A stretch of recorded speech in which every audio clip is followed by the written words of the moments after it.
I sit forward. I'm like, hi.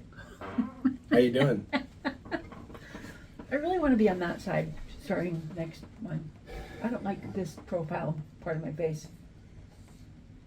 You have like one half of your face? You just like the other half of your face? Okay. These are all of the technical issues that we have to work out when we do this. It's fun. So, are you ready to go? Yeah, it's on. Okay. Yeah, it's already on. Okay, so I just know that we count. We'll just have to remember, like at 50 seconds, we're going to be okay, at so that. Here we go. We can't start the video like that again because you did that last time. That's going to be retarded. Just start. 3, 2, 1, start. Good morning. Good morning. Hello. I hate when we do these false starts. Anyway, hi guys. It's Brad and Darb, and let's see. We're on episode 2 of season 3, I guess you would call it. Just catch up wherever you're at. So what did we talk about this week? Well, what did we talk about last week? We talked about the fake fires in oh Maui. yeah, the fake fires in Maui. Dude, it feels like every week feels like 10 years now. When this whole thing started. We're not laughing at the deaths in Maui, no. Just you have to understand. Yeah, no, it's just as we try to keep up. We've been watching this stuff going back to, God, I think it was Glenn Beck. Like way back when we were listening to Glenn Beck is when we were finally starting to go, hey man, something's really, really up. There was one point in time, I remember when Glenn was on his show and he was like, yeah, we've just gotten some information that's like so crazy and unbelievable, it's going to take down everybody in Washington kind of a thing. Mm-hmm. And he said that on it was like on a Tuesday or Wednesday, and they were going to release all this stuff on Friday, and then Friday rolled around. And I don't think Glenn showed up that day. And then on Monday, we found out that he'd gotten like death threats and all that stuff. And so the whole premise of his show had shifted after that. Yeah, and it was like, that was when we were watching all these weird things happening. I was talking to some of my friends from the Navy, and I was just like, something is really weird. That was like, yeah. God, how far back was that? Was that? Were we here? No, we were in Salt Lake City. I want to say it was like halfway through our time, so it had to be like 14 or 15. Yeah. But yeah, it was weird. And so what we have found is that as we go forward through all this stuff, every week seems like there's more and more and more and more crap to cover. Oh yeah. And the minute you start digging into one thing and you're like, oh, I think I've got down to it, piles of crap get dropped into it. That's like, nope, what you thought, nope, that's not right. Nope. Remember that stuff you were looking at 20 minutes ago? It's totally changed now. We found photographic evidence and it's all fake. Yeah. Yeah. Oh my God. Every week feels like a year when you're having to parse through what is really real and what is not real. So. Oh my God. Speaking of what is real in a year, do we all remember at the beginning of this COVID stuff? Yeah. It wasn't even at the beginning because that was 2020, but in 2021, after they had come through, we all kind of had been going through it and realizing that it may or may not have been just a load of bull hockey, and then people were coming up with, hey, we have these protocols. Hey, this is what you can do to better yourself, better your family, way to take care of things. Let's try this. And somebody, and I don't quote me on things, but somebody came out and said, hey, you can run down to your local farm supply store, and if you get ivermectin and you take it, it's going to wipe out whatever sickness you have, because what you're doing is you're taking care of the parasites and other things. And other things. And we all know me and the fact that that'll be on my podcast if I ever get that released, because I just someday I'll do it. So stay tuned. But here's this protocol. You take this and it'll take care of it. Well, then the FDA wasn't the FDA. The FDA came out and was like, don't be eating that horse paste. You're not a cow and you're not a horse or a farm animal. You have no need to use this. It's, blah, blah, blah, and told us all we were crazy, and they hid it off the shelves and you couldn't go buy it. You had to go to the dang checkout counter to get your stuff for your horse. And lo and behold, like 2 weeks ago, they quietly released a statement that ivermectin, it works. It's a good protocol, and it's a good thing and it's cheap and affordable and safe and effective mechanism to take care of COVID like symptoms. Because they had inserted themselves actually into the doctor-patient relationship, which they have basically no legal place to be. So, and ivermectin was this is what most people don't understand. I mean, if you're in the community, you know it, because this has been around. But a lot of people that are kind of in, I hate to say this, but normie land, ivermectin was made for humans. Yes, it wasn't made for animals. Go get the box, and they may have. I don't know. We bought they some, changed it, but they've changed the package. But there's a photo floating around that literally, when it came out, it says right on the side of the box, not for use with equestrian. Or something equine or equestrian or horses. It tells you don't use it on horses. This is not horse medication. It was and we found it on packages when we first started picking it up and looking at it. We were like, hey, this is like the opposite of what they say it's very weird. The opposite. So my running motto is, if the FDA tells me something, or the EPA, or the CDC, EWG, or the CDC, or the USDA, or any alphabet agency comes along and says, this is what it is, I am going the opposite freaking direction. Or at the very least, you should really question it and look into it, because what we're experiencing, this is another thing that's starting to really become well known. RFK Jr. is doing a lot of work on this. A lot of these three-letter agencies that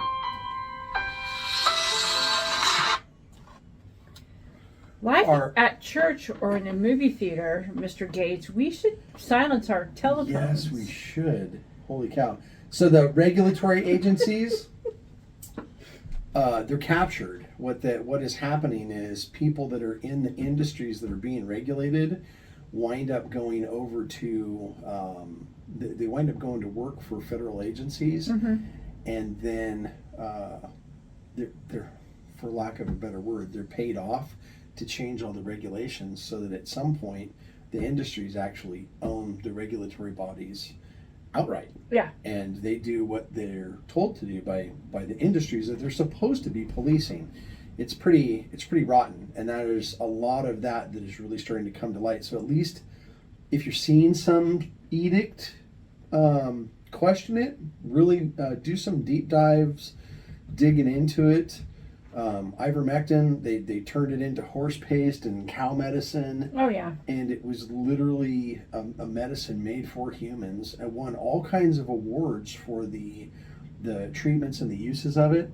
And then they interjected themselves and went, no, this is just for animals, and don't take this because, you're not an animal. Well, they got in trouble because it was approved as a medication by the FDA for certain uses. And the deal is that once that occurs, once it's an approved medication, that's up to the doctor. It's not up to some bureaucrat sitting in Washington, D.C. And the dirty little secret is most people, and this is a factual thing you can go look at documentation on, most medication or most pharmaceutical medication that you are receiving today, and even back in the 60s plus, has a natural resource, meaning it has stemmed or come from some plant, some herb, some botanical, a fungus, a bacteria, something that is found In nature. In nature. Yeah. And what they have done is they have, because of technology and the way things evolve, and in some places it should have been a good thing. They take that stuff because you can only procure so much, old man's beard off of the local oak tree to get your usnea, which is basically your tetracycline or amoxicillin medication. Or you can take the components of that, figure out what it is, synthesize it, make it a lab-created whatever, and mass produce it. Yeah. Which sounds like, oh, that's great. No, because then at that point they're adding this and they're adding that and they're taking away everything that you should just get naturally. And that's a money-making scheme because there's not money to be made in natural healing. So I think the minute they found out ivermectin, which is something... which I wouldn't say is natural, but it was something so simple that you could run down to Tractor Supply and buy it for $16 off the shelf. They went, well, we can't have that. I think, if I'm remembering correct, actually how it, and this is going to be kind of gross, but if my memory is correct, when I did my research on it, it had something to do with something that was growing on the ground that had been exposed to, I believe, horse urine. And it was a mushroom or a plant or something, and the horses, when they peed on it, one of the side effects was this compound that we eventually got discovered and became ivermectin. And and it had I'm pretty sure it had something to do with horses eating neem. And then there's another medication it's very well known, and I hate when we talk about things on the spot because I know these things in my brain, and in 3 days, I'm going to come on and edit this video and go, this is what I was talking about. There's a medication called Premarin, which I think was used for, you can go look it up, but people are like, oh, Premarin. Premarin is the urine of foal, young horses. And it's not even that it was how they were getting it. And it's something to do with either the urine of the young horse or the premenstrual of the mother who have just given birth to the young. It's this bizarre thing, and it's this weird way they have discovered that it does X, Y, and Z, and everybody in the world got all up in arms because, oh my God, you can't use things from horses. That's this, that, and the other thing. If you are of a foodie like mind and societal person, and you go to a fancy restaurant and you're eating a truffle, you can't tell me bupkis about how you won't take your horse urine medication, but you're going to eat a mushroom that they found digging in cow shit? Yeah, well, shut up. Anyway, yeah. And so, and then as you dig down through this, we're looking at these medications and the side effects coming from the medications. Mm-hmm. And the more we dig into it, there's a big question mark. Because we're both Bible believing people. We look out in the world, and once you really start to dig into, like what you've been doing with kind of the medical botany side of this, mm-hmm. you start to see design. You start to see if this is technology created by a creator, kind of like Henry Ford when he made the Model T. Well, Henry Ford, when he made the Model T, he got a source for steering wheels. He got a source for engines. He got mm-hmm. a source for transmissions. He got a source for drive lines. He had all of the different parts set up so that when he assembled these things, he could build them, and then also when they broke down, he could maintain them. Yeah. And that's what made a successful. Car. And so, when you look at this and you go, wow, there's cannabinoid receptors in the human body, there's opioid receptors in the human body. Well, how did that? Well, it was a bajillion years of evolution. Or you can look at it and go, that's really weird. That's designed that way. That those particular lugs thread into the wheel. Why? Because the wheel was cut that way. Yeah. The wheel was made to do that. And when we start taking, and I say we, I mean like kind of the royal we of the human family, when we start taking some of these compounds from their natural state, how we would have naturally taken them had we just walked outside and said, hey, boss, I got a problem, I don't know how to fix it. And he nudges you in your spirit, hey, see that plant over there? Go eat that plant. when we're taking these compounds and extracting them and just refining them to this pinnacle edge where it's just this one compound, and we leave the rest of that plant, we leave the rest of the conjoining compounds that it was in its natural state was with. Mm-hmm. I really think that that's why we're seeing the side effects that we're seeing, because there's some of these drugs that are miraculous. Oh, let's talk.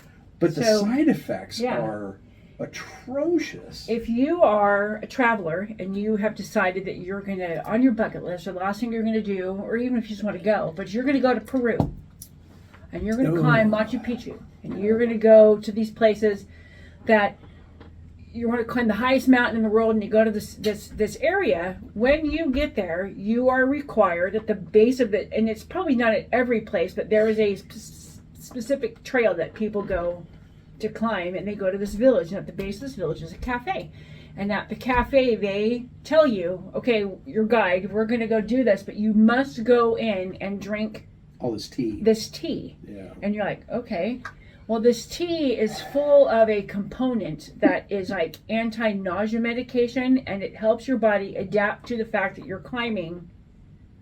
I don't know the word I'm looking for. Elevation. Yeah, you're going up so high in elevation. The air is so thin. Yeah, oxygen is low. That tea is literally created from the coca leaf, not Hershey's cocoa, not the chocolate syrup. No, the coca leaf, which is what they have turned into cocaine. Okay, here's my 5-minute spiel. Cocaine is a bad thing because some asshole got a hold of it and figured, oh, we like the idea, because what happens when you climb up into this high elevation, your body goes into this kind of ephemeral, relaxed state, because the less amount of oxygen up there, you're just kind of in this, like, you're not hallucinating, but you're just in this air of, there's a different feeling. And somebody went, I want this all the time. I don't want to have to go to climb Machu Picchu to get this feeling. So they took these plants and they took it into the lab and they did all this stuff to it, and they created cocaine, which is a lab created chemical thing they did to it to turn it into this powder. Not the plant. They took the plant and they turned it into something bad. But because that jackhole did that, and it's now been turned into a class 1 narcotic in the whole world, and the government and everybody says that you can't have it, and it's illegal. Yeah. They don't just make the end result drug illegal. You cannot even access the plant in the United States. If I went to Peru and I cut a clipping off, and I brought it home, or I tried to bring it home, I would go to jail. It's a crime. And now here's the problem. Before you say anything, if I was to go to Hawaii, I mean, it's not that's wrong. That's wrong. That's the United States. Say I'm going to go to Mexico, and there's a hibiscus plant grows wild in Mexico, and if I went there and I cut a flower and I came back across the border, they'd be like, man, that's a mighty pretty flower, and they let me go. But they didn't know that I can come home and turn hibiscus into medicine.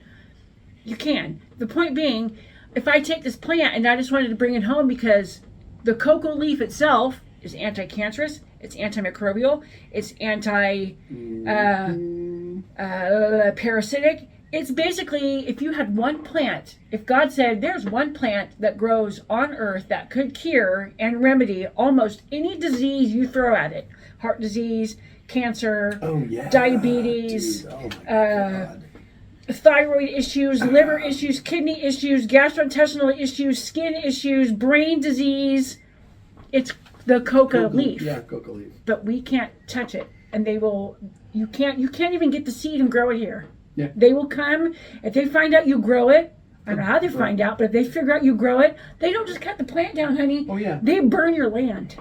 They burn your land. And so, and the thing is if you go back to those places in Peru and you take a look at the rates of disease and the kinds of disease that they deal with, wow, it's mighty interesting that the people that live in those villages are extremely healthy and live very old lives. Oh, yeah. In a very, very good state of health. Yet your pharmaceutical company Yeah. and your local drug dealer have taken advantage of those synthesized refined products and either A, illicitly making money, or B, taking that refined product in a different form and poisoning the shit out of you. And think about this for a moment. Because we talk about, this person decided they were going to create this drug so you could, do the Hunter Biden effect and get your daily high off of it. What if it wasn't just created for that, but they did it?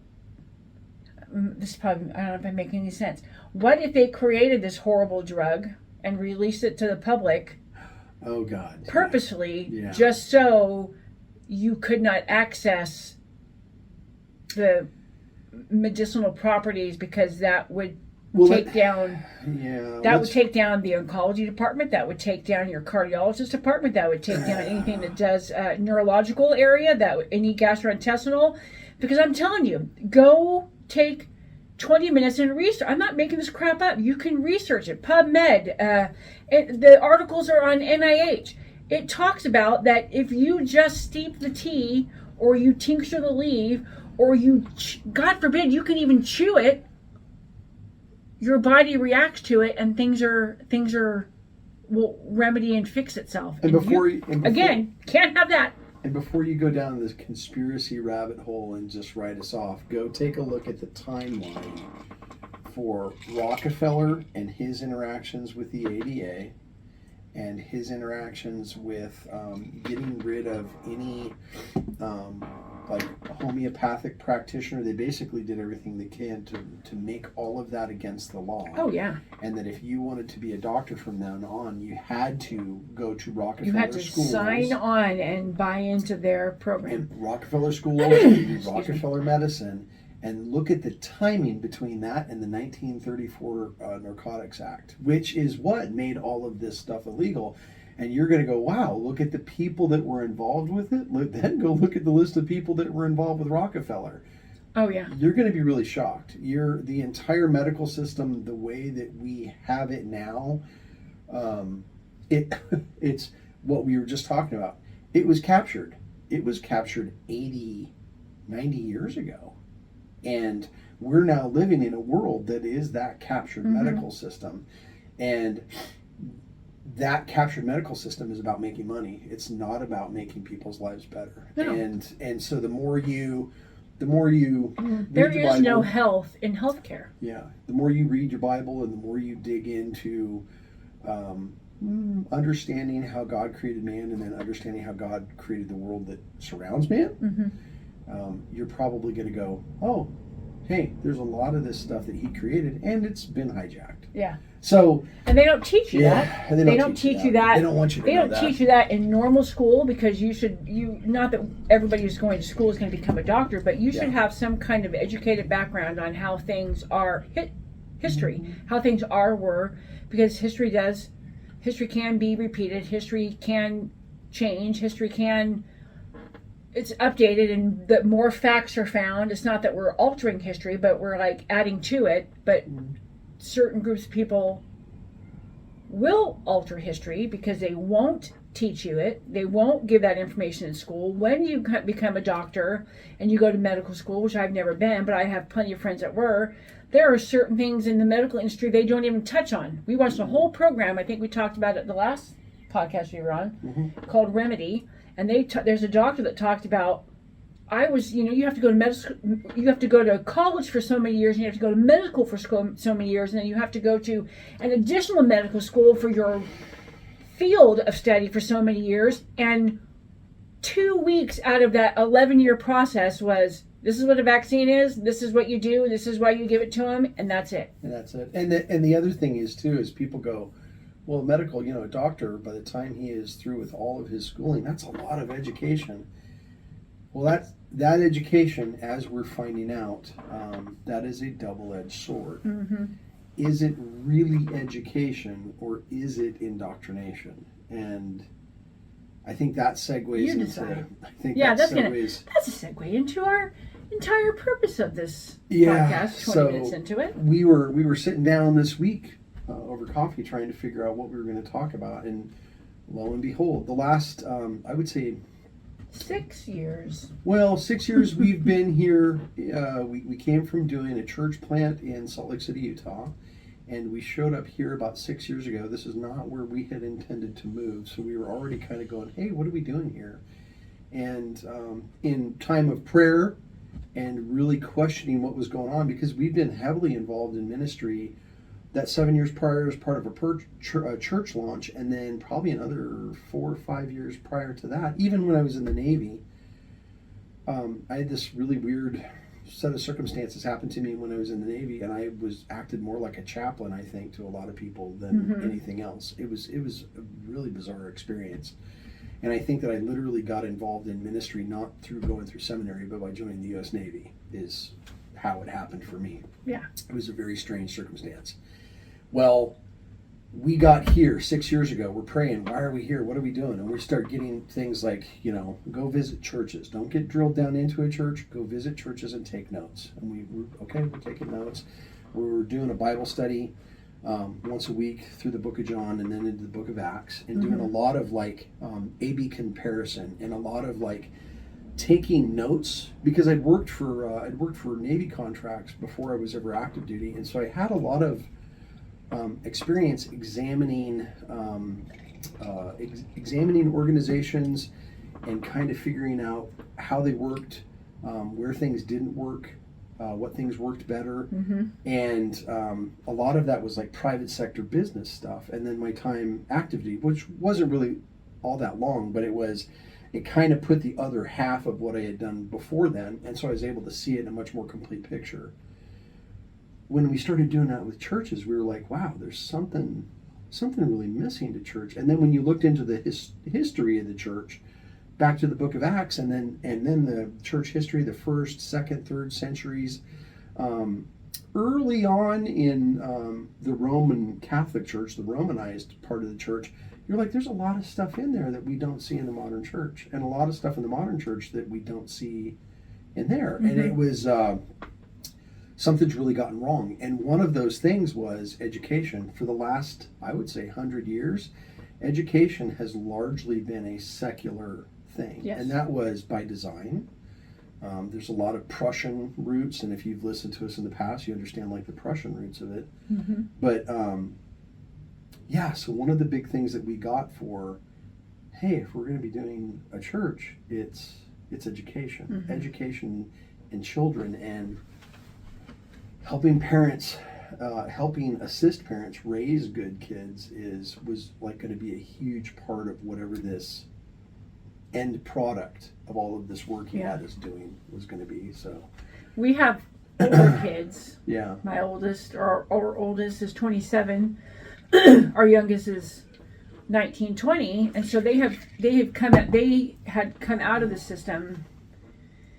Our youngest was in it probably a little longer than our oldest daughter, but they have come out of the system where we were learning, because being parents, you're engulfed into that. We chose to send our kids to public education. Our youngest was homeschooled for just about a year and a half, but they were coming out at the tail or the beginning or some very beginning part of where we started to take note that school went from just getting your kids to read, write, understand arithmetic, know a little bit of science, learn your history, graduate, and go on, into let's indoctrinate them in this subject that has nothing to do with anything that's going to better your education.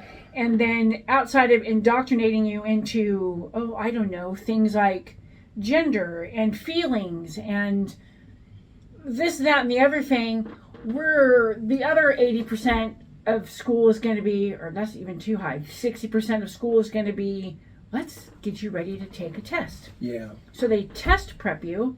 And I talked to my son, who is the youngest, and he got the brunt of that. He's like, Mom, we go to school and we study and do all these practical tests or practice tests Monday through Thursday, and then by Friday they hand us a paper to take a test, and nothing on the Friday test is anything we talked about Monday through Thursday. He goes, but if you literally ask me a question about what did you learn in history today, I couldn't tell you, because we don't learn things like that. And it's he's like, what? And what was hard is we know from homeschooling Russell that just the 2 years that we homeschooled him, that he was brilliant. That there was as much information as we could feed that kid, he would absorb. He would retain and take in. And so then he did the public school beforehand and then public school afterhand, and he did okay all the way up until about probably I would say the first year of high school, and that's when, at least here locally,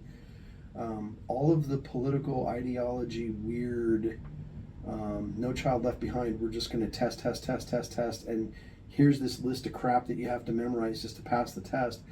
He just, I think his eyes just glassed over. Oh, he was bored beyond belief. He quit. That was why we brought him on the first time. I don't think he was a bad kid, but he was that kid that and I'm that person at 50 years old, that if this subject doesn't interest me, done. Yeah. I mean, I'll sit there and I'll listen to it, but I'm not going to get the information in, and that's most people. But, and not that everybody that goes to school is interested in every subject. I mean, I was forced to take chemistry, and can I give a rat's ass about chemistry? No, not really. But I learned things. Yeah. You pick things up. I mean, so he just got to the point where he was bored, and school classrooms. I remember when I was a kid and I went to school, and we had we were in elementary school. We had our teacher, and you had one teacher and maybe 15, 16 kids. Yeah. My daughter is a third grade teacher now back in Utah, and she's like, I have 25 kids, and I'm like, that's good. I mean, that's not a lot, but there was one year Russell was in his first grade class, the first class he went to in first grade in Utah.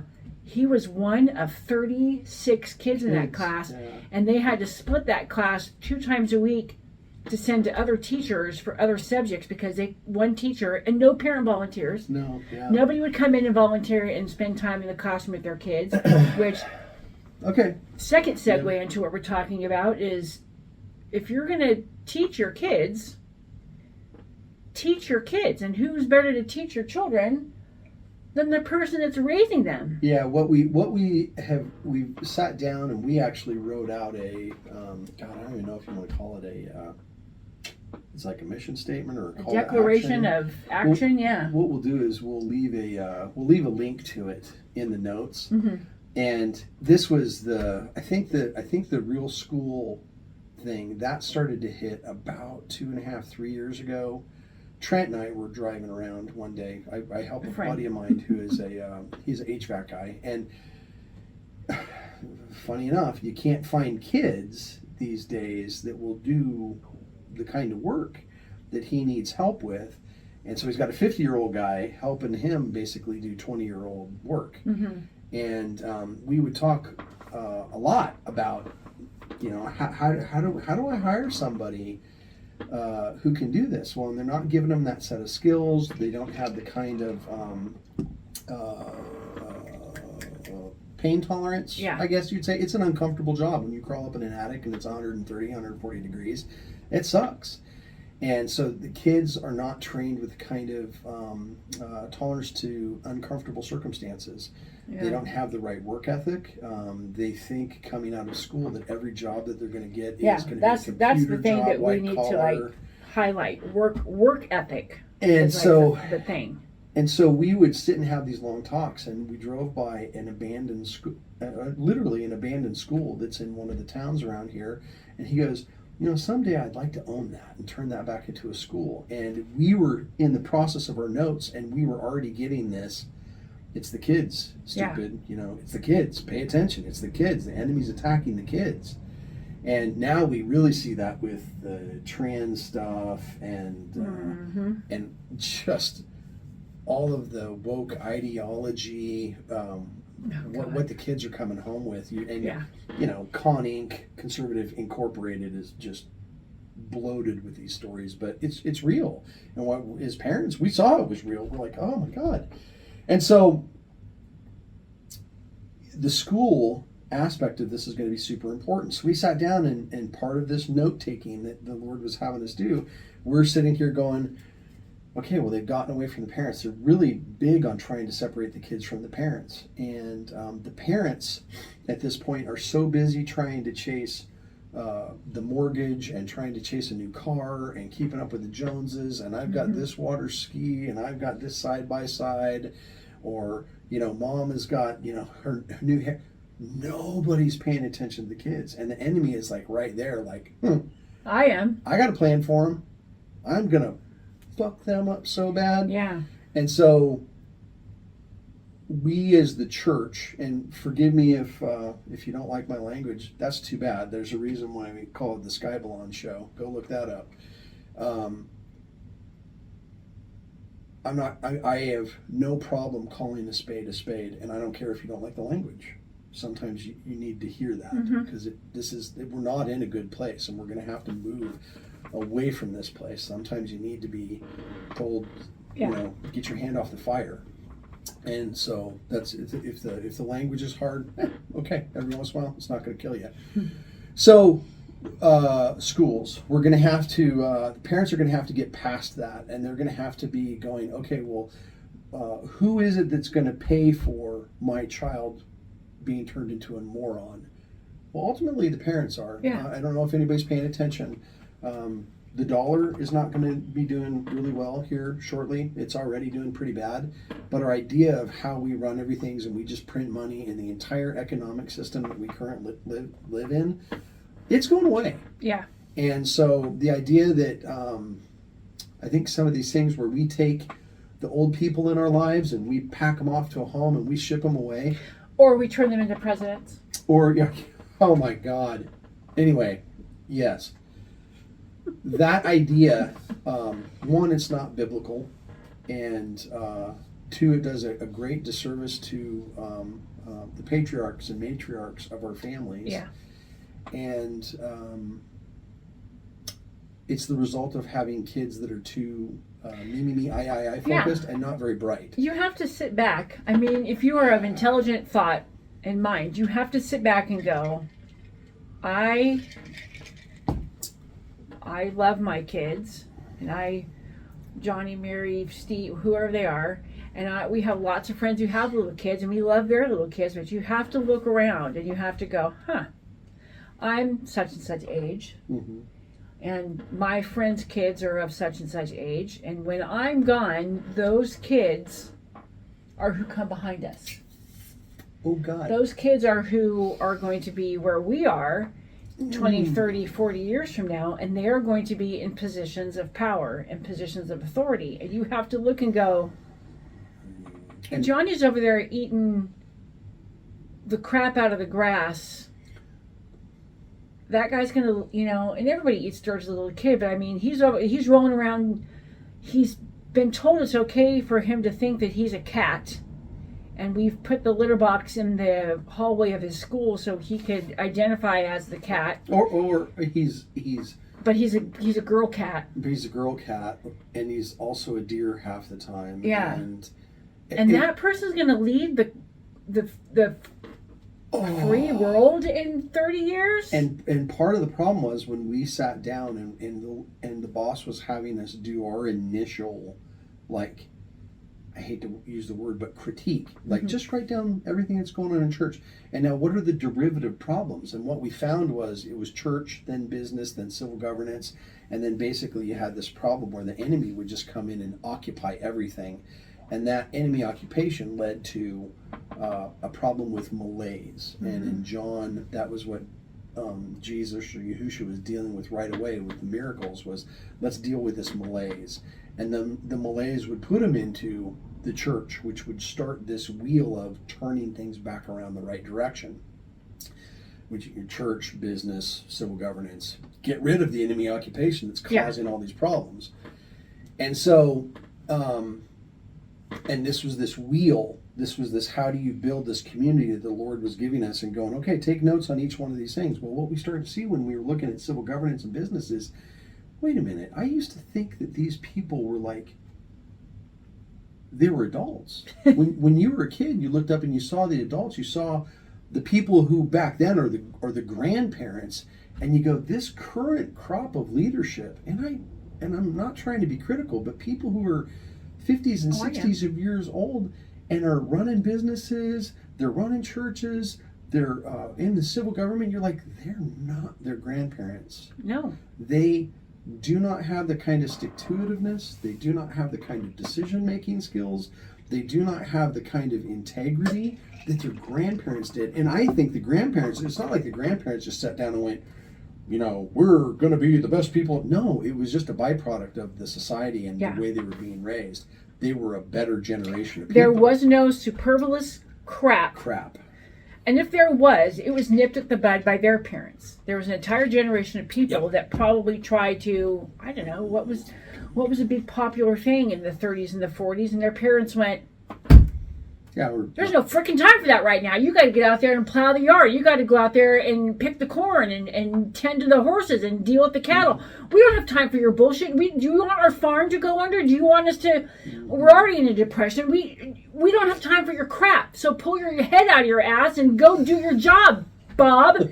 And Bob was like, okay. Well, Bob took that and went on to be a grown-up. And he went, well, I remember my dad and my grandfather yelling at me because I wanted to go, play stickball with my friends, and I had to go deal with the agriculture, and I'm taking that work ethic into my business life, whether he continued in the farm world or he went on to executive business. He had that wherewithal. Kids nowadays are like, somebody says, get your head out of your ass, Bob. Those kids are like, fuck off. I can do what I want. Don't hurt my feelings. Or the other flip side of that same thing. It's either, and we know this from raising kids, it's either the first reaction is going to be anger, and then the second reaction is going to be feeling sorry for yourself. And so what we have created is an entire generation that doesn't have the discipline to get past those two things to humility. Yeah. But they get absolutely stuck on anger and feeling sorry for themselves. And they want justification for both. And they want to feel, reparations, and you have to allow me to be a cat. You have to allow me to be a woman. There's no, hey, let's go past these emotions and actually get to the steering wheel of life. Yeah. And be able to make really good, solid decisions. And so when we looked at this, we were like, wow, they're not their grandparents. And so goes back to this question that I had a Marine recruiter. Our son, the entire time he's been growing up, since probably about 5-6 years old, we handled discipline with push-ups, because we got to a point, as parents do, when you're trying to discipline your kids and you're like, hey, I'm spanking him, and like 30 seconds later, he's like laughing at me. Yeah. And I'm like, he's not making a dent. I'm like, I can't continue to go up the scale of force with can't a beat spanking. him. And so I was talking to one of my Navy friends. It was like, well, have you ever tried doing push-ups? And I'm like, wow, that's really a good idea. And talked about it, and it's self-limiting. You really can't do more push-ups than you can do. It's your own body weight. It's not your arms are going to fall off. You're done. Yeah, I mean, you get to a point where you're like, this lactic acid really sucks. I'm done. I'm going to start listening. And so we trained him really early on to do that. Well, when he was in high school, the Marine recruiter came into his class and was like, hey, we're going to do a push-up competition, because he was trying to see the kind of kids that he could set up for recruiting, which is smart. He was in JROTC, but yeah. But yeah, so he came in and did that. Well, Russell beat the Marine recruiter by like 50 push-ups. Yeah. So we right away, we had a meeting with a Marine recruiter who was very interested. And Russell's decided to go a different route, but one of the things we found out was a good 2-hour conversation was how hard it was for Speaking recruiters. of Russell, give me your phone. I'm going to let him know that we're doing this. Oh.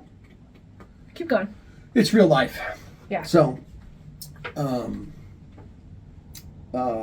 anyway, this conversation, they have a really, really hard time finding good candidates. Yeah. So the Marine recruiter came along and he's like, let's everybody get down and let's see how many push-ups you can do. That was the wrong thing to do with my kid. Yeah. And so, Russell was like, woo, way off the top. So, anywho, so one of the things he was talking about was even the kids that are in the sports programs, prima donnas, totally unreal expectations about life, totally unreal expectations about the kind of work that they'll have to put into doing things. And so he was just like, it's getting very hard to find good candidates. And so that led into again, more of our notes was, are we even building the kind of people that can defend the nation? Are we building the kind of people that could be explorers? Everybody talks about, oh, we want to go to Mars. Heck, kids, that ain't going to be easy. If you want to go do those things, this is going to require some tough, stout, well-disciplined, well-educated people. The schools aren't creating these people, and so this now becomes a problem of a guy that wants to have like a lumber mill. Yeah. He wants to have a furniture making business like me, but he wants to have his own lumber mill. And I'm going to mill my own lumber, and then I'm going to turn it into furniture, and then I'm going to sell it, and I'm going to own a bunch of furniture stores. You've got all these plans, dude. Nobody's planting seeds for the wood. There's no tree. There's no trees. And that's literally the place where the United States is at. That's why I've had a lot of conversations with well-known people on Truth Social going, hey, we're talking about all these things that we're doing. You do realize that you have to start thinking super seriously about what comes after this. Winning this next election is not the end. Winning the next election, getting this thing kind of turned around, that is only the price of admission. Yeah, that's just a dent made in a this is giant bowl of. You look at some of the memes and people are done in 30, and it's like, dude, they ain't gonna be done in 30 days. This is 30 years. This is decades. This is just the beginning. This is decades of work that has to be done to turn this country around. And so Darby and I, we're calling it tentatively Pathfinder. Because we're interested in helping kids find their path. Yeah. And so the idea of the quick and dirty basics, and like I said, we're going to put a link in, is kids can be taught. The idea of education now is kids are taught on an age-based level. Everybody from kindergarten to second grade should know their ABCs. Everybody from second to fourth grade should know their times tables. And to a degree, that has worked for a very long, long time. That's like you said, that very Prussian idea of education. Everything's on a system. Realistically, every kid is different, and every kid learns differently. I wasn't when I was younger, but I am now. I am a absorber of information. I like to hear something, learn something, and I immediately take that nugget of information and I dig in. Oh my God, you read. Oh, I read and I research and I spend hours on the computer or on my phone if I'm doing things, looking at every article, every piece of information, everything I can find, talking to people who they are immersed into that, whatever it is, to get educated on that subject. Other people are hands-on. They don't want to read a book, but if you say, I need to learn how to repair the air conditioner, and you go to the tech school and they hand you a textbook to learn how to repair the air conditioner, they're going to be like, okay, that's great. I read it.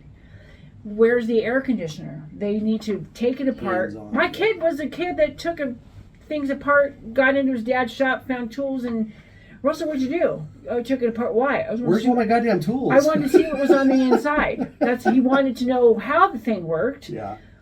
And we have to embrace that. Yeah. We have to embrace the fact that kids learn, on their own time. Now, if you're a 15-year-old kid and you haven't picked up a book and you can't spell your name, there are learning disabilities, but that's an issue, and we have to address that, the underlying issue, and help you learn to do such things. Yep. But that's a parent's job.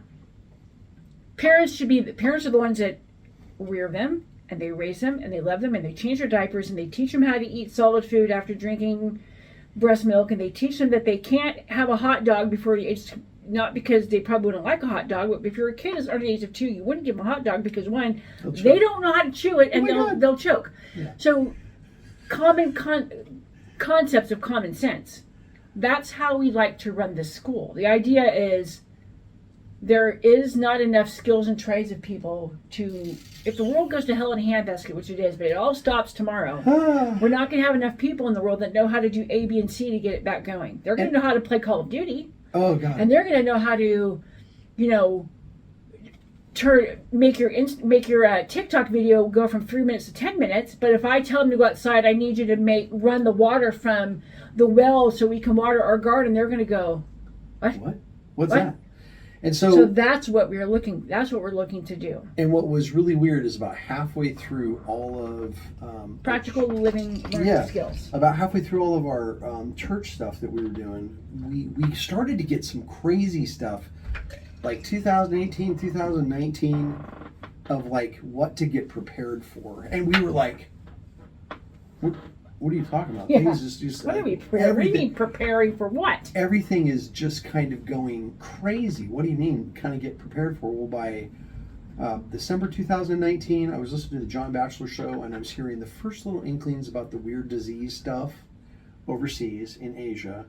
And then you were hearing about the riots in Hong Kong. And then there was something that had happened at the military games before that. Mm-hmm. And I was kind of like, there's something weird. Well, I was working with Trent again. We were down in Savannah, and Trent got a horrible respiratory cold. This was like upper respiratory cold. This was like in December of 2000. Yeah, it was right before Christmas. And I remember that day that we were working, because we were down at the Civic Center in Savannah. We were at the Civic Center in Savannah, and we had to do air conditioning work on the roof. And so I had to go up and down all the stairs in that building, like, I want to say like 18, 19 times with all the equipment, because Trent was having a hard time. And I was like, well, I'll carry all the stuff. So I'd carry the stuff up, carried all the stuff down, had to go back and forth up and down to the truck for equipment a bunch of different times. I was like, dude, I'm getting my work in today. Yeah. I was like, damn. Your pay. And so I remember that day vividly, and I was like, man, this is like more than just a normal cold. Mm-hmm. And then his whole family got it. And that next, like, probably 3-4 weeks, everybody in their family was super, super sick. And then they got through it. Well, by end of January, beginning of February, all of the COVID stuff was really starting to ramp up. To show up. And I was like, yeah, I think we already saw this. And so we got into all that. I would say by March, that's when everybody was like really panicky, and people were wanting to do all kinds of, we got to shut everything down and all this stuff. And so we prayed about it, and it was like, okay, here's all this stuff he told us to get prepared for. Mm-hmm. It's here. And the message was very clear: choose panic or Passover. Mm-hmm. And so something just timed out. Oh, that was crazy. So choose panic or Passover. Oh, ta-da! It was like weird. That's crazy. I saw it on the camera. So choose panic or Passover. So we chose Passover, and we went forward. And from then on, I'm lost my train of thought. I was even talking about COVID. We were being prepared. Oh yeah. And so then it was like, there's going to come a time after all of this, and we were at the time going, what does society look like if something really, really bad happened? Yeah. How do you rebuild?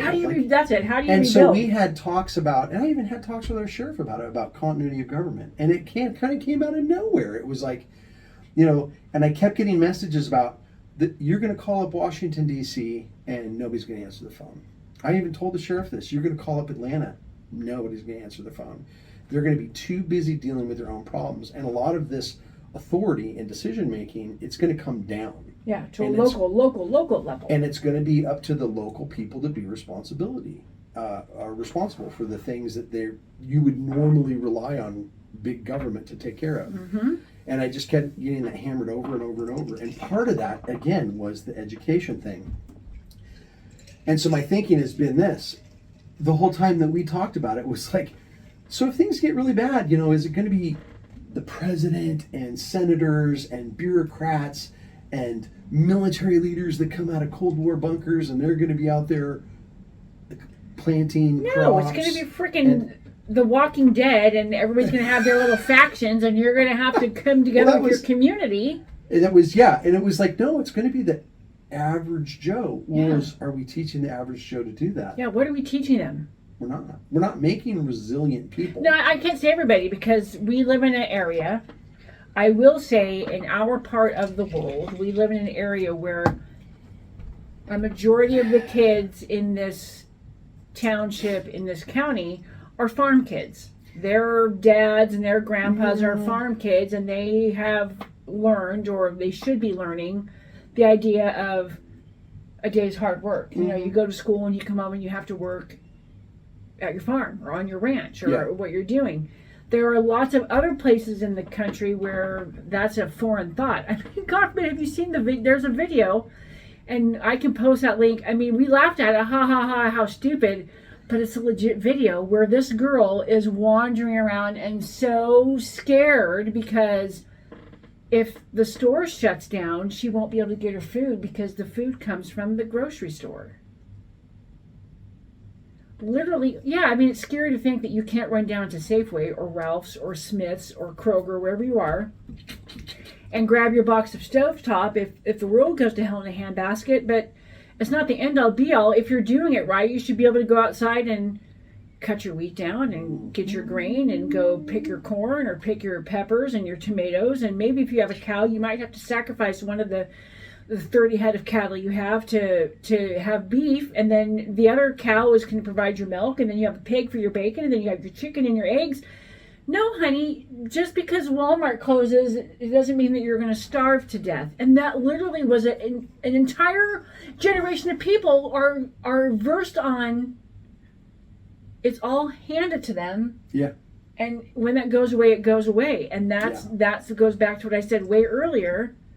Those are the people who are going to be left in our wake to run this thing. And so, oh my God, the impetus is this has to start like right now. Like, we're already probably past the point when this should have been groups, completely up and running.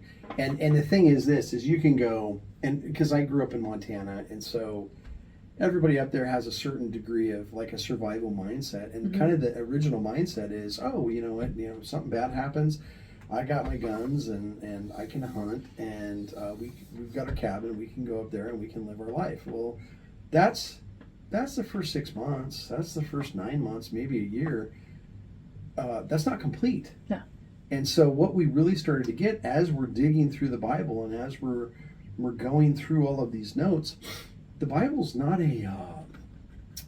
it's not a bunch of ethereal religious fluff. It's literally a survival manual, like treating your neighbor the way that you would want them to be treated, doing good for the people around you. These are the baselines for community, because at the end of the day, if you're going to do quote unquote survival, if we're going to have to build the nation again, because I really think that that's where we're at. We're at a place of such degradation that you have to rebuild, and hopefully this isn't like something out of Mad Max. Hopefully this is something more like what the founding fathers dealt with in the early 1800s, late 1700s. I don't want to deal with Negan.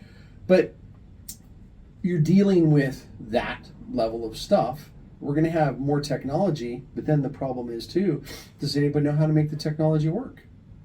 So kids need to understand how to build a structure. They need to build a home. They need to be able to understand how to grow their own food. They need to be able to understand how to repair the mechanical equipment around them. They need to be able to understand basic electrical. There might not be a power grid, so you're going to have to learn how to bring power into your homestead. They're going to have to learn how to do power generation themselves. And there's a lot of different methods to do it. But these are things where we're going to have to build robust, rugged, independent people that understand the Constitution. I don't know. It's really interesting that all through our growing up, we were seeing history being replaced with social studies. And social studies. That's another side, but I really think social studies was preparing people for having a different universe that was devoid of the lessons of history. And so we've got to get back to history. We have to get back to the law, why we had the law, why we have the Constitution, what is it? Because really, America, it's just an idea. If you kill all of the Frenchmen, that's it. France is done. There's no more France. But if you kill all of the Americans, and somebody 1,000 years from now picks up that document, the Constitution, and looks at it, boom, America can build from something. Yeah, America could be right back. It's an idea. Sorry, France. That is why they're trying so hard to kill that idea. Yeah. And the real danger is when they kill it in the kids. Oh, yeah. that's the problem. And they're doing everything they can with the pop culture, with dumbing everybody down. Well, it goes back to what we talked about last time, the whole Mandela effect, Yeah. is that they are taking little things that we look at and go, oh, that's weird. There were 3 Rice Krispie guys, not 4.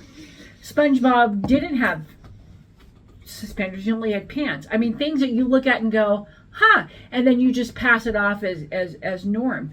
My oldest, like I said, is a teacher, and I love her to death, but she'd said something the other day that, and if you're listening, kid, I love you, but pay attention. She said something the other day that struck me as really bizarre as somebody who's going into the field of teaching. She's graduating college, and she has to take a test to just pass this grad. It's the last thing she has to do. She's officially a teacher, but to get her little certificate that says you can hang it on your wall, she has to pass a social studies test. And I had said, I said social studies because when, like I said, when Brad and I were kids, we didn't really, I think they had just started talking about the idea of social studies. We took history, world history, U.S. history, that kind of stuff. So the idea of social studies was, I said, what do you mean? What do you mean by social studies? She goes, oh, you know, Mom, like the Federalist Papers and the Constitution and the Bill of Rights. And she started naming off these things. And I was like, oh, God, Jackie. I said, that should be a breeze for you. All you got to do is pick up the phone and call your dad, and he'll help you. And she was like, I love you, Mom.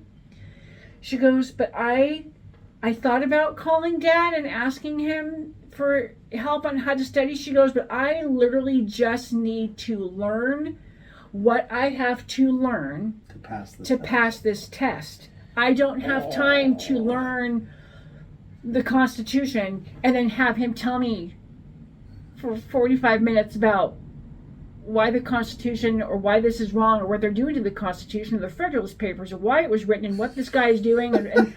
And she went on to this whole thing, and we kind of giggled, and then we got off the call, and I was like, that is the mentality. Yeah. And no faulting you, Jack, but that is the mentality of the world. Is there is so much misinformation and so much stuff they are shoving down people's throats to just pass the next exam. Yeah. The idea of learning the real, factual, way it is, true, hard and fast history of things is overwhelming. Yeah, from somebody, and not to toot my own horn, but from someone that took a year of constitutional law and 2 years of criminal law, defense law, common law. I mean, I know it pretty well, and it may seem like it's overwhelming, but I think the only reason that it's overwhelming is the only time they ever really focus on it in school is maybe a couple of semesters in high school. Yeah, I mean, it's back to that medical thing. Even here's all this superfluous information and crap that we have to tell you, we're going to tell you, you have to learn this to pass this test, but anything that really matters, you'll get to that later. And so that's why when we did our kids can learn so much more than that. When we homeschooled Russell for that 2 years, Russell was into the history of Rome, history of Greece. He was into understanding why the democracies of Greece had fallen apart, what the governmental structures of Rome were, the different parts that, oh my gosh, that showed up here. Yeah, it showed up here, but this part over here, it didn't, because it doesn't work. Yeah. And we know it doesn't work because why? Because people sat down and studied history. Mm-hmm. And so I think kids need to be exposed to that stuff at a much younger age, so that when they get to the point where they're like Jackie's age, that they have a good grasp on these things, so that when they see people dismantling things that are really, really important, they know, hey, that's wrong. Yeah. Hey, that's got to get stopped. And it's not that she doesn't want to learn it. Like she said, she goes, Mom, it's not that I don't even really know that stuff, or I want to learn more about it. She goes, right now I literally just have to get through this, and that's what they're requiring, and that's what I have to do. So it's okay. And so, yeah, I mean, it's just, I've said this before. There's a state, it is known that if you don't know your history, you're doomed to repeat it. Well, you have to know your history, not so much to know where you're going, but if you don't know where you've come from, or the real history of what has been or what has already happened, you have no idea what to do now. Yes, and the now is The now is that whole list of things that the boss was giving us about what church is.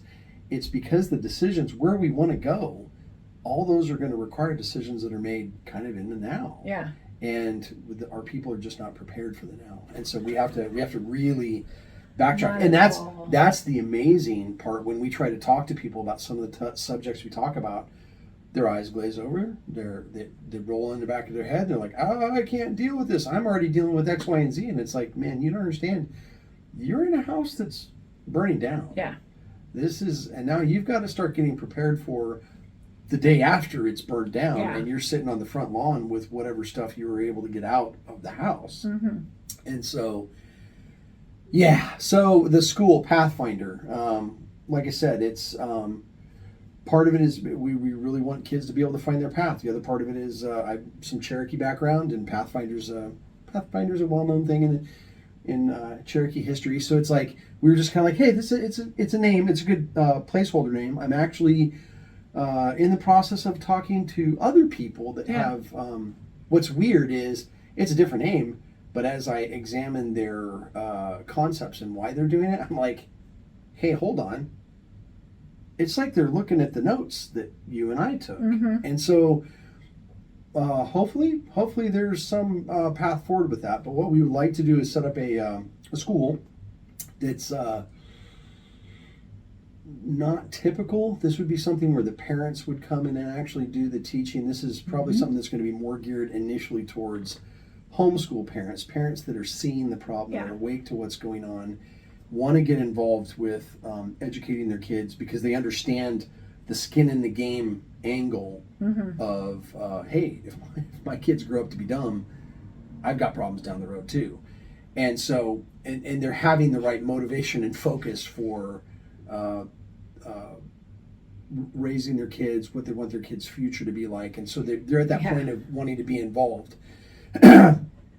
Getting teachers that are still have some fire in their belly, still awake, that want to do things the right way. Yeah, that actually want to teach. That would work with the parents on the curriculum, on coordinating the classes, and have parents come in at least 1, maybe 2 days a week and actually teach their kid and other kids, and then get the parents kind of overlapping duties. This is as much teaching the adults and parents as it is teaching the children. And that's the other part of this is what we're finding is that if we don't help fix the parents are the product of at least a couple of generations of this dumbing down process. That part of this, why parents need to be involved with this is you got to fix the parents too. The parents have got to get up to speed. There's a lot of, hey, mom and dad, can you help me with my problem? No, I'm too busy with this, that, and the other thing. And it's like, no, you really need to take that time and get back to those kids and be involved in their lives and be part of that educational experience with them. And then as the parent, you know what?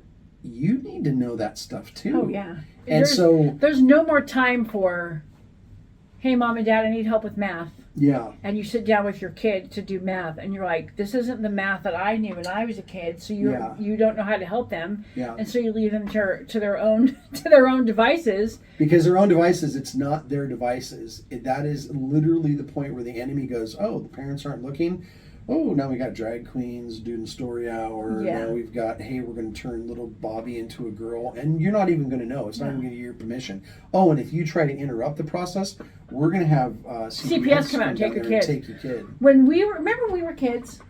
Yeah. When I was in elementary school, and I'm thinking I think it was 6th grade, because you were all excited because we were being taught that you're going to go to 7th grade. And 7th grade was all about, you get to go to, because at least in my generation, when we went to elementary school, which was kindergarten through 6th grade, you were in one classroom. Yeah.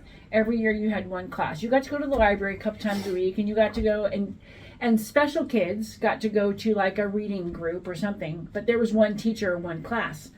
And so they taught us about 7th grade, you get to go to 4 classes, and we were like, oh my God, I never have 4 teachers. But we were in the process of learning about the settlers, and I lived in an area in California where we were immersed, like you could drive 30 miles any direction and you would hit somewhere where the gold miners were. And we lived down the road from a place called Sutter's Fort. Mill? We had both. I can't remember which one it was. But anyways, because we were doing these studies, for a week we got to go camping at a place called Sly Park.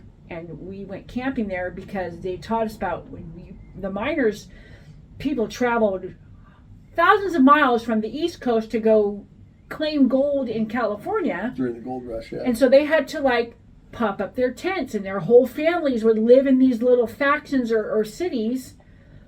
And they would be there for 6 months, and then there was no gold there, so they'd pack all their shit up and they'd go 50 miles down the road. So for a week we went camping. We're like, yay, we're going camping. And it was a field trip, but it was a field trip that immersed us into learning about what we had just learned about in class. Yeah, what their life was like. Field trips nowadays, I'm talking to my daughter, again, sorry, I'm picking on you because you're a teacher, but their idea, we're on a field trip. I'm like, what'd you do? Went to the water park.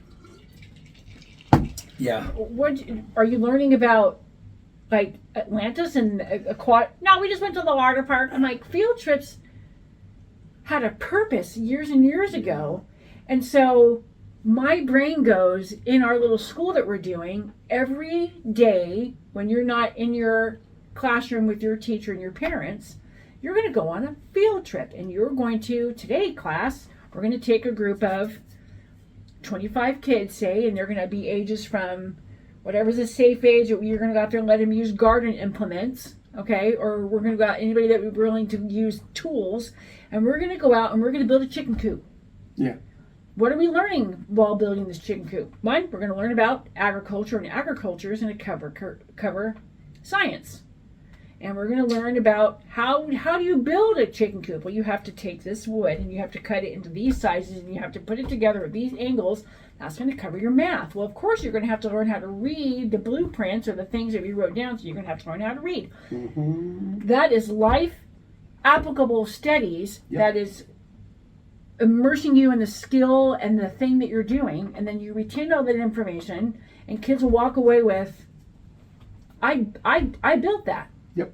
I built this. I did this. I was told or taught a certain particular subject, and we learned a certain particular thing, and I applied that thing, and I made this thing come to fruition, and I did that. And you could actually go, I think that I used math. I needed that math because I used it. You're not going to go to school like when we were kids and we went, why am I taking when am I going to use calculus? When am I going to use... Take your math, take an hour of math and turn it into framing a wall.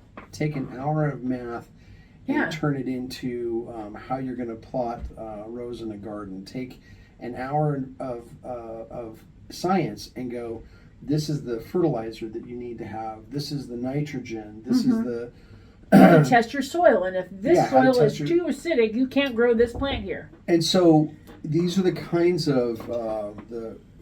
of education that I think are what will eventually give rise to kids that are like George Washington. George Washington was doing surveying work when he was 16, 17 years old. He wasn't just cutting down cherry trees. I mean, he had his own business and was doing surveying work at 16, 17 years old. It's that kind of... you're going to give them the confidence and the skills where they can actually go out in the world and interact successfully with the world. And that is what we are in really short supply of right now. And we're going to need those people. I just get overwhelmingly, we're going to need those people bad in the next 50 years. We're going to need a ton of them. And you're not going to punk them out of the public school system we have now. I'm sorry. And we're in the cusp of, and I'm keeping my eyeball fixed on it, but we're watching, for lack of a better word, the died suddenly stuff. And man, here's a real warning. If you haven't thought about this, we live in a very technologically tall and brittle tower of the modern age that we're in, and in a normal human being's life, they grow, they go to school, they learn their trade, they learn their skill. There's that part in the middle of their life where they're just getting total mastery of it, and then they take that latter part of their life and they're passing that skill on, whether they're a teacher or they're teaching an apprentice or something, but they're passing that information into the next generation. Well, we live in a very technologically tall and very brittle world, and we're not passing on the information that's going to allow for that to continue. And my what I keep getting kind of warning signs of is, well, there was a period after the fall of Rome, everybody calls it the Dark Ages. And what was that? That was the loss of institutional information to keep society rolling forward. And I know Rome was, it's not the best example, but they had a lot of advances. They had a lot of things that made things much better. And you want to maintain a population, you want to have a good life, you want to be able to have food and not have to have people fighting over resources. You need to be able to maintain a good society. You're going to have good people, and those people are going to have to know how to keep everything running. And so we're really at a place right now where we need people that are, for lack of a better word, they're self-learners. And they're going to have to be independent-minded. They're going to have to think, and they're going to have to be smart enough to look at all these systems and go, hey, how do we keep this going? Or how do I innovate to make this even better? And that's not the educational process that we're in. And so we're talking about taking our land, and I'm not a fundraiser. So if anybody out there has any advice for me, we're more mission-oriented people, more vision-oriented people. When the boss talks, we tend to get out a notepad and a pen and go, okay, this is what we're going to do. And no matter what it is, we'll do it. Like even, I don't know, packing up all of our shit in a motorhome and driving 1,800 miles to a place we've never seen before. Sell your car, sell your belongings, live in somebody's driveway in a motorhome. Just because do it. Just because he says do it, we'll do it. So now we're at this place where it's this school. We're still trying to figure out the fundraising part of this, but what we're envisioning are facilities. So having a greenhouse, having a hydroponics facility, having just a normal plot of land growing area, having a place where we actually keep and husband some animals, having a place where we do like woodworking, wood shop work, metal shop work, electrical work, auto shop, computer lab, auto shop, all of these things that people are going to know as things get tough. People are going to need the skills to do certain types of things. And they'll actually get to use the things. Here's another thing. I hate to bag on the current hands-on. The current educational system, but guess what? I'm going to bag on it because I can, because it's legit. My son in high school took 1 semester of ag. Oh God. And part of that ag class was a wood shop class. And he asked like 3 different times, and the guy, hey coach, when are we going to go out and learn wood shop? We are. We'll get to that. Well, finally, he had took the teacher aside and asked, hey, my dad's a woodworker. My dad owns a furniture business, so I kind of know my way around the saw. I know the safeties, and I know what to do and what not to do. When can we go out and use the saws? And the teacher was like, we're not allowed to. And my son was like, what do you mean? He goes, we have the class, we have the facilities. There's no funding in the schools. We have to buy the equipment because we're allotted to buy this equipment to be in the wood shop and in the mechanic shop and in the metal shop, but we are not funded and insured for the kids to go out and use that thing, so we learn about it in a book. And this is why we're going to have to take my kid dropped that class that week. Yeah, this is why parents are going to have to get involved. This is your children. The school system, the way it is set up to feed off of the teat of the federal beast, using money that's printed, and insurance companies and lawyers and the Federal Department of Education and the state departments of education. This is all about money to them. It's not about your children. Your children are a number. Yeah. Your children are a number in a system that promises them that if they show up every day, which is why they have the roll call system, every day you are required to check in when you go into the school, and you pass through the little monitor and the little thing goes off. And if you ever notice, especially down here, and they may be doing it in other places, there is a teacher who stands at the door with a clicker, click, click, click, click, click, and they count how many kids come through the school. And if the school has registered 1,443 kids in the school and 1,440 kids show up, 3 kids are gone, that's 3 kids that they're not being paid for that day. Upwards of like $10,000 a kid. I've heard numbers. And if they're absent, they're not, they don't, it's a monetary system. And so what?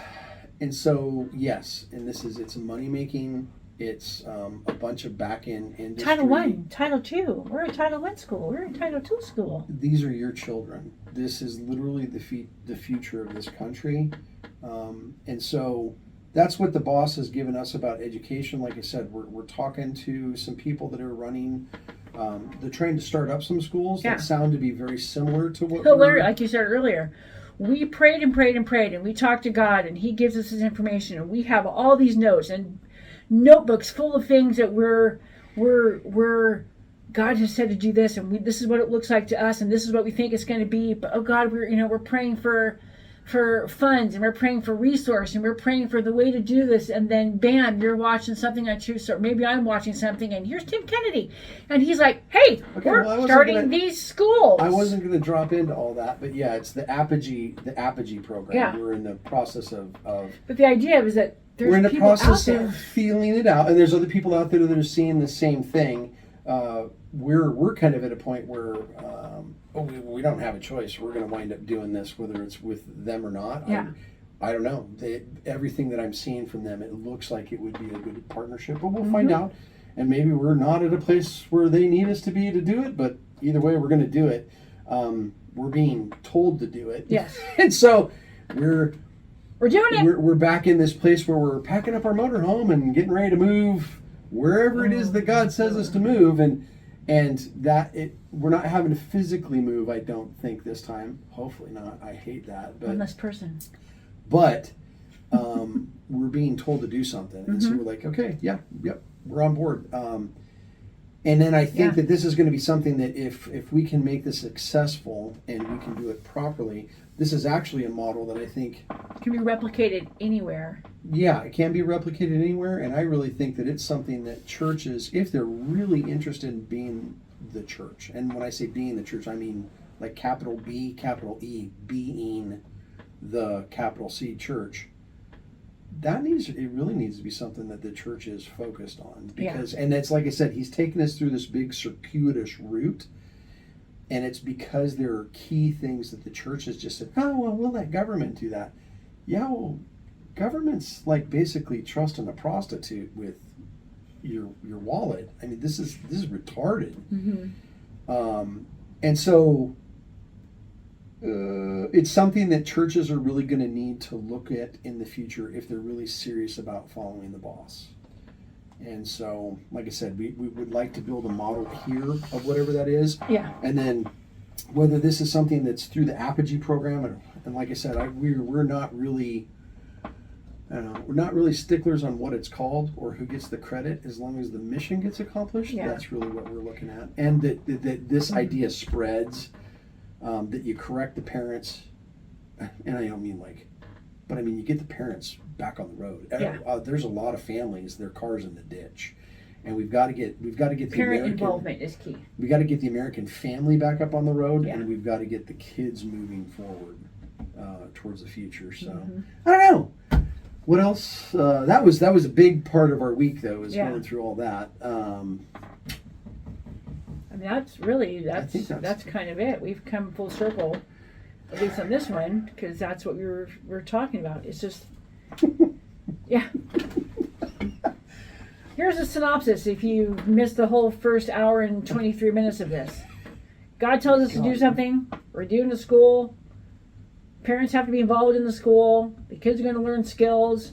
The kids are going to be able to take those skills and build not only their income and their field of trade, but to take that and build their generations of life. This is about building generations, and that's what we have lost as of late. It's not about generational wealth. Yeah. Well, it is. It is. Well, right now, what we're dealing with, what kids are dealing with today is not teaching them anything about generational wealth other than you're the way you are because that's we're going to save that. I'll do that. I'll say this today, but this will be the next thing we talk about. We have to stop letting kids live with, well, I'm this way because I do it this way because this is how my family's always done it. And I'm this way because this is how I was told I was this way, and that's just how it is. And part of that's a whole discussion on generational curses. Yeah. And we're going to break those. Yeah, you got to get to the point where you in your own life and in the life of your family, you go, yeah, these are some things, and this may just not work. It's kind of what he had to sit down and do at the church. Here's a bunch of stuff, and do these things work?